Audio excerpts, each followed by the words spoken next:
শ্রাবন্তী চ্যাটার্জি অভিনীত এবং দ্বিতীয় বিশ্বযুদ্ধের শেষ ভাগে বিদেশের প্রেক্ষাপট নিয়ে মার্ডার মিস্ট্রি সহ কাল মৃগেল ছবিটি বড় পর্দায় মুক্তি পেতে চলেছে। এই ছবিটি পরিচালনা করছেন সুপ্রজিৎ মিত্র, যিনি প্রথমবারের মতো একটি মার্ডার মিস্ট্রি সহ থ্রিলার ছবি পরিচালনা করতে চলেছে। সম্প্রতি এই ছবির পোস্টার মুক্তি পেয়েছে। আজকে কথা বলবো এই ছবি সংক্রান্ত কিছু আপডেট নিয়ে।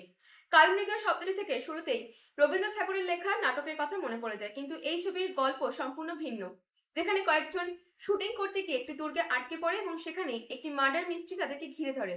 এই নিয়ে ছবির চিত্রনাট্য সাজানো হয়েছে। এই ছবিটি মূলত পরিচালকের বিগত কাজ অভিযাত্রিকের মতো ব্ল্যাক অ্যান্ড হোয়াইটে, যেখানে শার্লক হোমস, আগাথা ক্রিস্টি এবং অ্যালফ্রেড হিচকককে শ্রদ্ধা জ্ঞাপন করে নির্মিত করা হবে। এই ছবির শুটিং পর্ব শুরু হবে চলতি বছরের শীতে, যেখানে বিদেশে স্কটল্যান্ড সহ বিভিন্ন জায়গায় চলবে শুটিং পর্ব।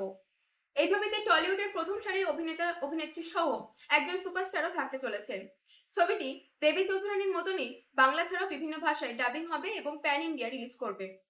প্রসঙ্গত, পরিচালকের সম্প্রতি কাজ দেবী চৌধুরানী এবং শ্রাবন্তী চ্যাটার্জিও এই ছবিতে রয়েছেন, যার প্রি রিলিজ রিভিউ ভিডিও চ্যানেলে আপলোড করা হয়েছে। লিংক ডেসক্রিপশনে পেয়ে যাবেন, চেক আউট করতে পারেন। ছবির পরবর্তী আপডেটের জন্য চ্যানেলটি সাবস্ক্রাইব করে রাখতে পারেন। দেখা হচ্ছে পরবর্তী ভিডিওতে। ভিডিওটি ভালো লেগে থাকলে অবশ্যই লাইক, শেয়ার এবং কমেন্ট করতে ভুলবেন না।